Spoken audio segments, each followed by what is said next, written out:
if I went kind of the inspiration route, that would be something that I'm very proud and view it as a humbling blessing. Is like when I was competing, you could look off of the stage at other divisions and see other people doing double bow, and you just know that was something that I did. My brother Cole, we played a role in like creating that inspiration. And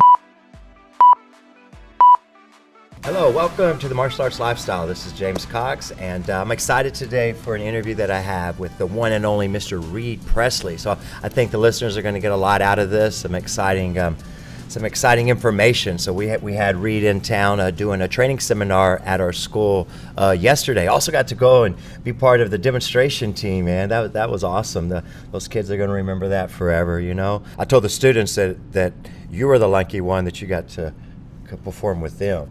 Absolutely. They love that. But if you guys don't know Reid Presley, man, you need to look him up. But in the martial arts world, definitely a sport karate legend. You're still young, so I don't know if legend is it. But done a lot, man. Multi-world champion. You can tell me more about it all. And bow staff expert. I mean, I competed in bow staff and did some things back in the day. But what these guys do now, and Reid's upside down, I think, more than he's on his feet. And not even a bow staff. The dude uses two of them. Who would have thought of a double bow staff?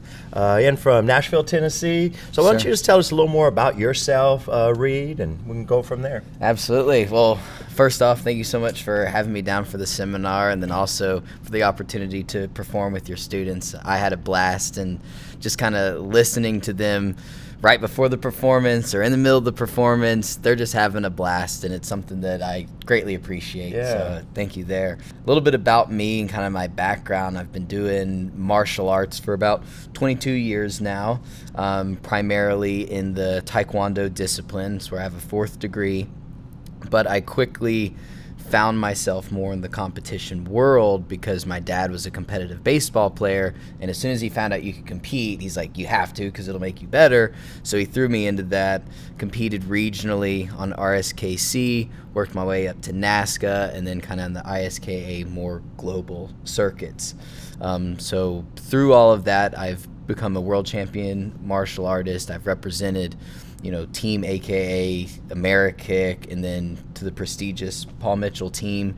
And that kind of gave me the ability, the blessing and platform to, teach seminars all over the world, have the opportunity to do seminars like we just did this weekend, and then compete against some of the world's top competitors, which I think really kind of shaped me into who I am today. So I'm not a huge fan of talking about myself in that regard, so hopefully that kind of gives a little bit about me to get us started.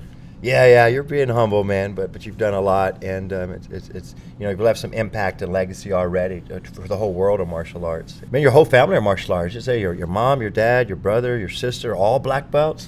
Yes. A family of black belts. Yeah, it's something that's kind of crazy, actually, 'cause I feel like a lot of people can say, martial arts changed their life for all of the right reasons, but like martial arts has completely changed my family. I was the first Presley besides Elvis, the King, right? Gotta remember that. He started that. Yes, he did. I was the first one to do martial arts in the family, and my dad saw a father and son class and was like, or a family class, and saw a father with sons. Was like, we gotta get the whole family involved. So mom's black belt, dad's black belt, my brother Cole, Jake, sister Avery, they're all black belts, and they loved martial arts so much that when we moved to Nashville, they wanted to open up their own school. So they ended up purchasing a school, and so that's where I kind of got on the floor early and started teaching. And I talked a little bit about myself just a second ago, but Cole, Jake, Avery, they've all made it to Paul Mitchell as well. They've competed, they've taught a ton, so it's kind of why I like to keep doing martial arts, because like there's so much change that can happen for more than just yourself. Yeah, for sure. If you're thinking back, like, what would you say are some of your, I would say, proudest moments and accomplishments? It could be in competition and even off the mat, but what do you have that's memorable there?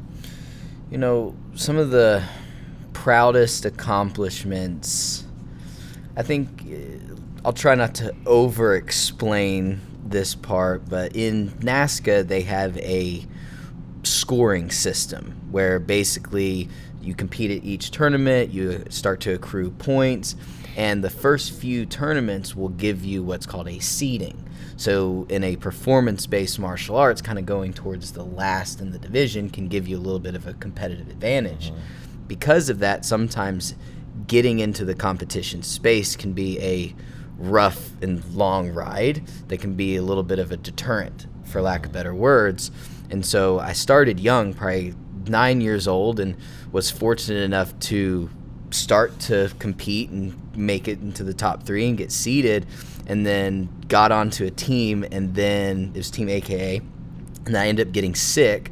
Long story short, it was strep throat, wouldn't go away, too much antibiotics, and then just things from that. So that took me out of it. So I started, battled the seeds, was able to get into the top, have some success, was taken out for about a year. Had to battle the seeds again, worked my way up, started to have some wins, ruptured my Achilles while performing, so then I was taken out of competition again, and then came back, and that's where double bow. So that's kind of one of my more proud accomplishments that doesn't necessarily have to do with like first place, second place, or titles. It's the constant adversity and fighting that seed battle, and not being like, oh, well, I did it once, and I don't really want to fight that battle again. So that would be one. It's just from there, that kind of molded me into what some people would coin as more of a weapons competitor. So you have like forms and weapons.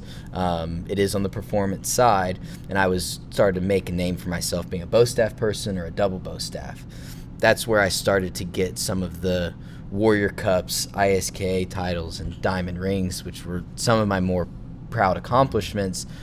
But towards later in my career, I basically took I did like one tournament as a weapons competitor, but I basically took my last year in competition where I primarily focused on forms, because there's a couple titles that I wanted to have as a forms competitor, because I didn't want to just be a weapons competitor. So I was able to get the Diamond Ring, ISKA. I never got a Warrior Cup in forms, but as far as trophies go or tournaments, that was one of those things that stood out. Major, man. And then I always have to talk about Cole, my brother, because he played a huge role in creating double bow. And so being able to create a sync weapons form with him and then have success with that is also, when you can share not just the solo stage with blood relative, that's a super amazing feeling, but then also do a synchronized performance where you guys are matching the movements, it's timed with music. That's just super cool there. How did that double bow, like, how was it quite innovative? I mean, was it just, oh, hey, let's try 2 bows? It was always like a joke, for lack of better words. You know, when I was a part of AKA, I think of people like Cole Ecker, Micah Carnes, Ross Constam in the sport karate world. It's like, oh, we should just split a bow staff in half and have 2.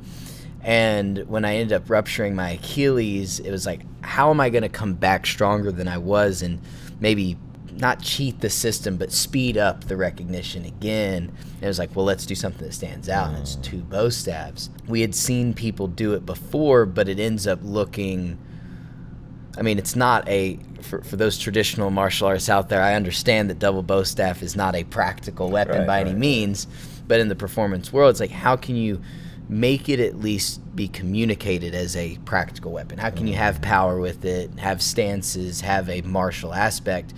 And so we tried to have some traditional elements from single bow staff. I trained with Kalman Choka, world-renowned double sword weapons athlete, Marcel Jones, and just kind of crafted it in a way that it could be communicated as a weapon. And I think that's what stood out when we brought it to competition was, yes, it is creative, it is innovative, but we understood the importance of having solid striking, having targets, and having that before throwing it like a bunch of batons. It makes me think of some of the movies and stuff. Or like somebody see a pull stick or a broom, and then they break it in half, and then it's just collie sticks.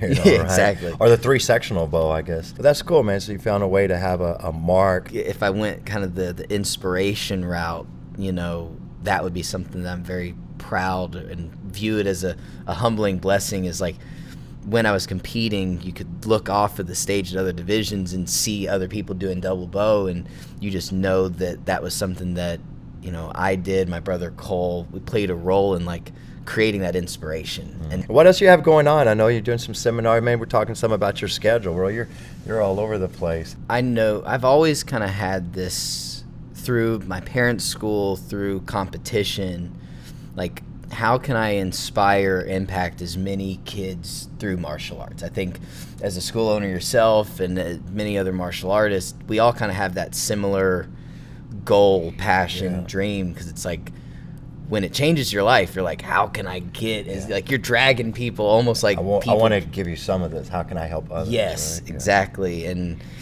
through being involved with different organizations and then more recently Premier, I kind of had the realization that like instead of going and trying to go directly to the students, it's like how can I help school owners or instructors really is kind of the primary thing, because if I could impact 1,000 instructors, then that's going to multiply through the students. So through Equipped and doing these master classes, trying to work with school owners, work with instructors on primarily the sport karate stuff, I kind of explain it as like it helps kids feel like superheroes, which then gets them really enjoying martial arts. I always think of like the gym, so to speak. Like someone can be going to the gym every single day and then they miss one day and that turns into 2 days, turns into 3 days. So it's like it's almost the same with kids. Like if a kid misses a week of classes, it quickly can turn into 2, and it's like, so how can we just keep them engaged, always. I also want to spend this year, because I'm a co-owner / co-coach of a team called Competitive Edge that's on the NASCA circuit. And, the past few years I haven't been like super involved with it because there's just been life has happened and, different focus. And now truly taking this year to like, what can I, from things I've learned the past 2-3 years, how can I come in and really help this team out? Not just so much on the mat and in competition, but is there other opportunities I can provide for them? Is there different just life lessons I can give them? Because we've always said that Competitive Edge is a development team, but it's like, can we take that to the next level and like develop them as people? So, as a coach and a competitor yourself, what's your thoughts on students competing? Some people make it requirement. Some people make it opposite. We're not a tournament school, or we are, or we have it available. But I guess pros and cons and thoughts on should martial artists compete? That is a great question as far as where people, like, should they compete? Should they not compete? Should a school enforce it, not enforce it? And I think my opinion on it my stance on it has changed. It kind of goes back and forth a little bit, and I've kind of landed at this place of like, everyone needs competition, and one easier way to get into competition is to go to tournaments and go compete. So I do lean towards it's a way to have a checkup from the neck up. So I definitely encourage competition, but that's not always right for everybody. So the next step to that would be talking to kids, instructors, whatever, that they need to be in some form of competition, and that could just be with themselves. So it's like trying to find a way to compete against yesterday, for lack of better words. So pros of competition, you have people that are in the performance world, they're judging you on your perfectionism with your forms and katas. Fighting, you have an opponent that you haven't gone against, that kind of puts you in a real world scenario of how quickly can you read them as a fighter, how can you respond. You get to be exposed to a community of people that normally they're like-minded, so you can find motivation through that. I guess the only con that comes to mind is like finding the right place to compete. So I think with like schools, you mentioned like doing inter-school tournaments, it's something that allows you to kind of control that atmosphere and kind of provide an awesome environment for people, and then maybe that creates more confidence to where they would go to an open circuit. Right. So I'm a big competitor. I like to compete, more so competing against myself now than others, but hopefully that kind of answers the question. Yeah. No, I agree. I think everyone should compete in some way to put it on the line, to learn a little bit more about yourself, gauge your experience, and you handle some adrenaline, some stress and pressure. What advice would you give to students that are competing? Maybe students that are competing, and you got the ones that are comfortable and successful, and you got the ones that are struggling. Before I get into the mindset of it and how to view it actually as a competitor, and what you should do is, like, don't underestimate the value of going to your core classes and having consistent training. I think that's big for forms competitors, especially when, like, they start getting into, like, tricking and, you know, weapons releases. They start to, like, oh, that's the only thing that I should do is perfect that. And it's like, you work against yourself. Like, when you're doing shadow boxing, when you're doing your traditional forms, when you're doing just in a regular martial arts class, you're getting so many reps and you're increasing your body coordination. I can't stress that enough. So, like, stay in class. That's something that my instructor, my parents, they heavily pushed, is like, yeah, I understand that you're training during the day, but you're also going to go to class. Mm-hmm. You're going to keep ranking, because for me, it was Taekwondo primarily. So, like, the different kicking combinations, the katas, I always think of, like, Gay Beck and Moon Moo and stuff like that. Like, so don't underestimate the power of going to classes and getting those reps. But I think all martial artists can agree with the foundational aspects of martial arts is so important. It's the differentiator, really. To kind of elaborate on that, I recently was trying to figure out, like, how many forms have I done inside of the ring in competition? How many forms have I done inside a class? How many forms have I done in my front yard when I'm, like, 7 years old? And that doesn't include all of the round kicks, side kicks, punches, front stances, back L stances. And so I guess my point is, for the competitors, it's like, you have to appreciate where you come from. You have to do the hard work that is not flashy. It's not the most entertaining. It does make your legs burn. You do get tired. You do feel the little tension on your elbows, you know. And so that's the physical side of it, is you can't sacrifice repetitions. You can't sacrifice or beat putting yourself as close to the real deal as possible. Mm-hmm. As far as the mindset behind it goes, is I read a book quite literally called Mindset, I believe, and it talks about the difference between a growth and fixed mindset. Right. And I think competition, when you truly view it as a growth opportunity, where, like, I can't control what the judges say or see. I can't control if there's any kind of politics involved. I can't control if the mats are a little bit slippery, but I can control how I react to it. I can view it as a challenge. I can view it as an opportunity to improve. And when you just simply flip that switch to, like, take responsibility for whatever outcome it is, that allows you to come up with a solution for it. Where I have found myself where, like, sometimes you think you're in a growth mindset, but then you realize, well, that reaction was very fixed, very like, oh, it's their problem, or the judges were blind that day, or they, you know, when you start to blame others for things that impact you, you can put that not just in the competition world, but in life, everywhere. In life, yeah. No, exactly. Yeah, those are great points. Like, I see it as well. If it's, you know, like we have an MMA fight team, and they have certain classes they come, fight team classes. But I see there's students that I'm really proud of that are still excelling, because they still come to the regular martial art belt classes. It's a funny thing, man, martial arts and the stuff we go through. I always like to ask, like, some of the craziest things you've seen. You've been in a lot of martial arts schools, right?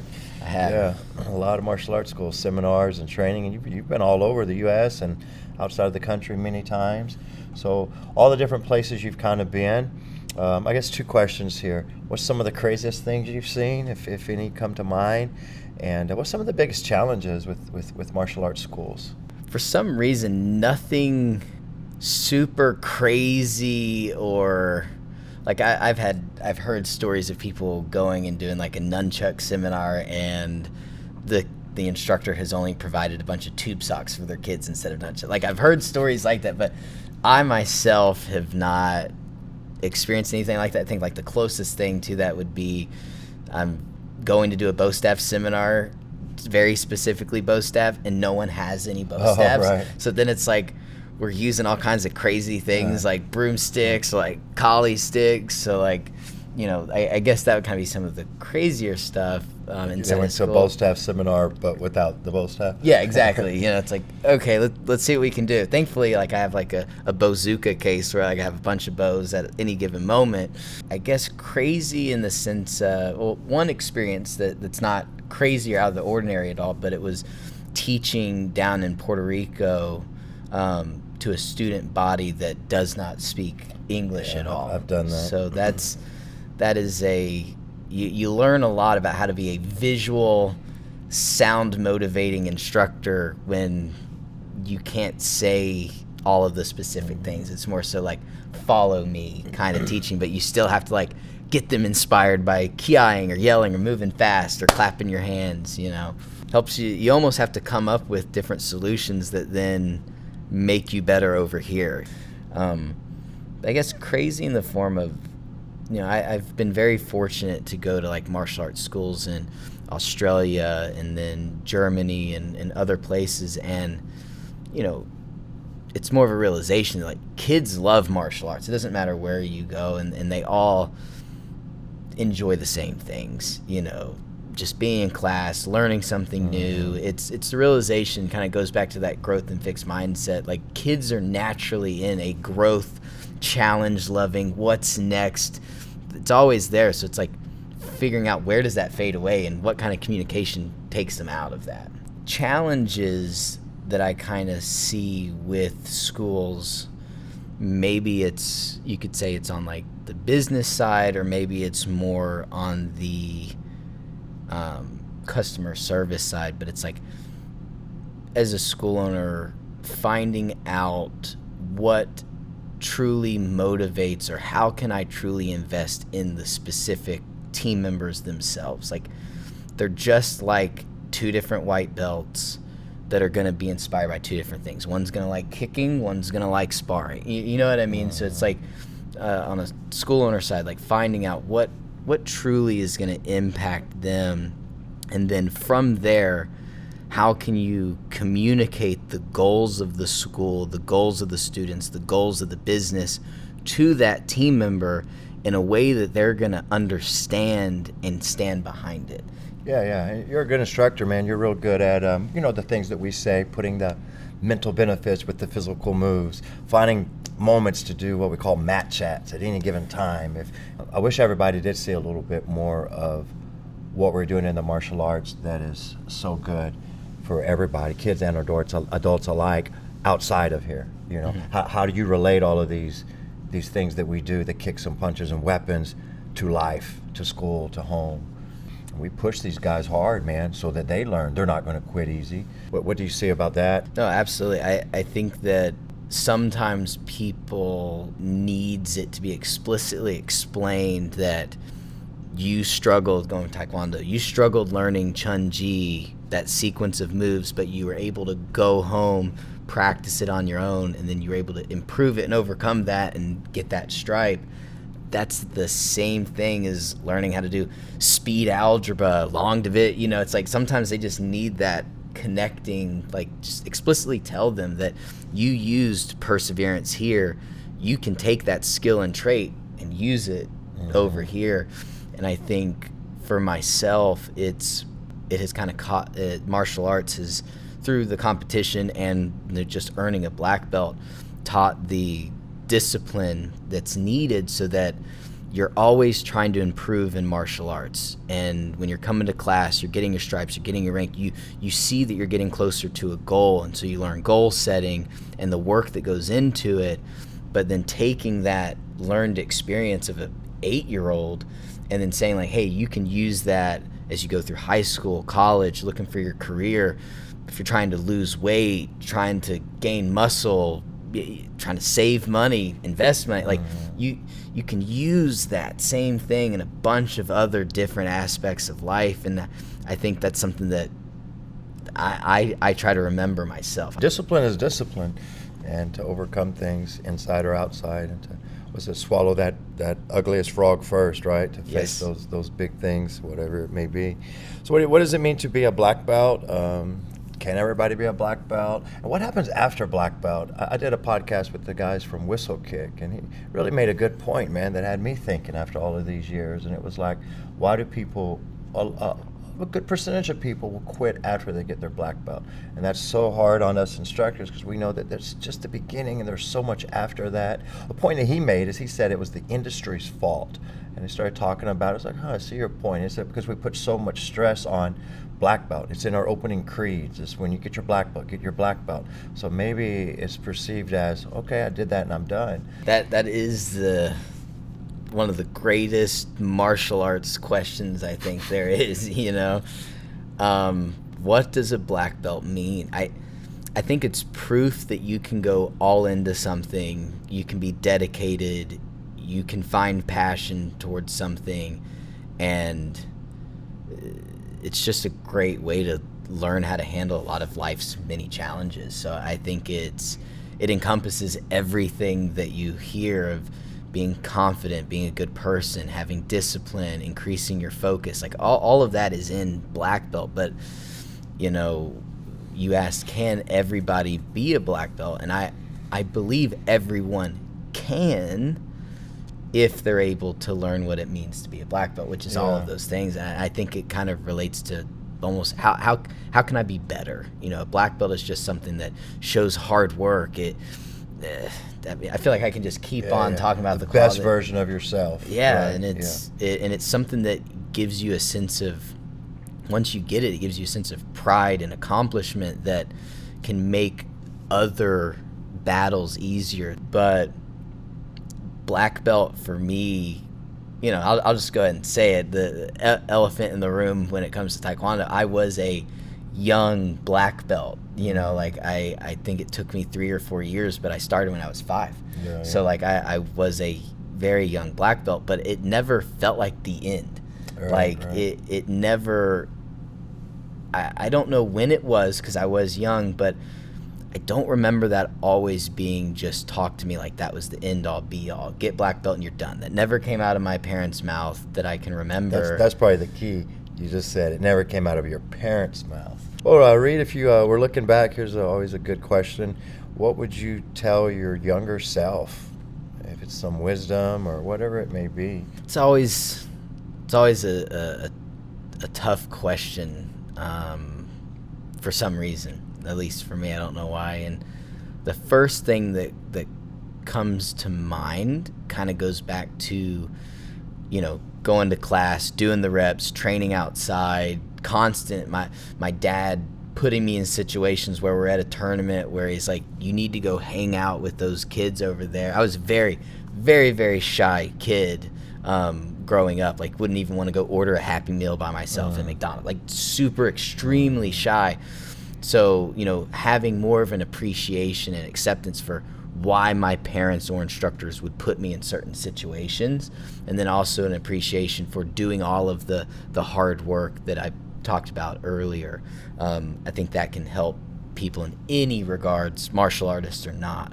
But then something that, as I was thinking about it before we got started, Cole, my brother, is a very creative individual.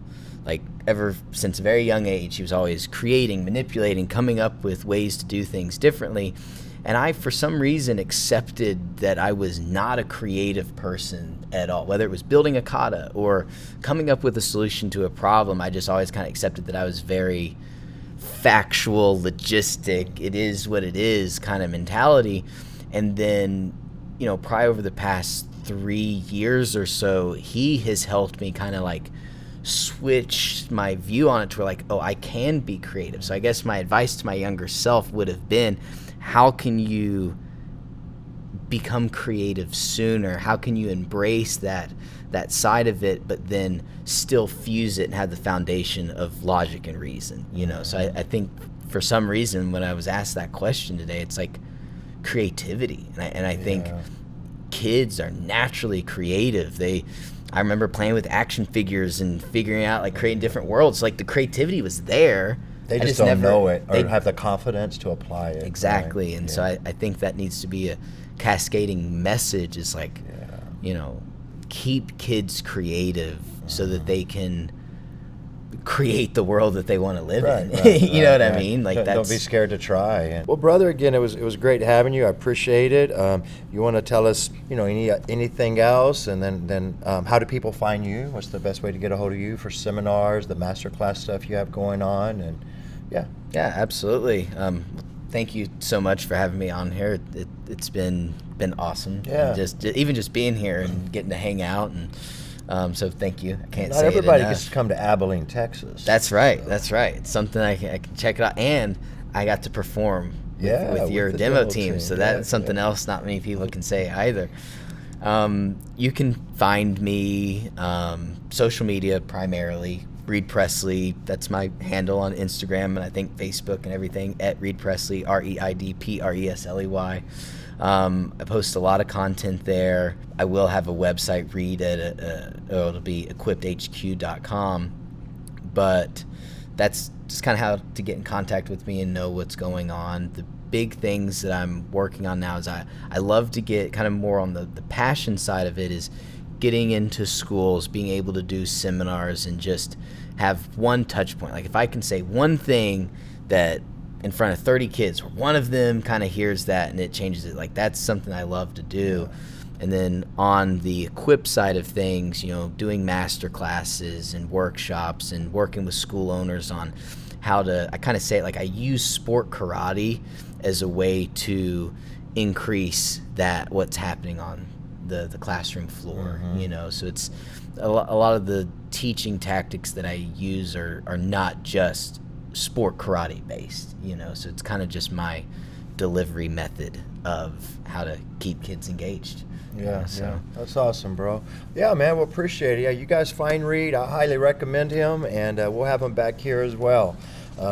Also, follow all of our other podcasts and the YouTube channel, James Cox Martial Arts. But all right, well, you guys have a good day. Thank you much, sir. Yes, sir. Appreciate you.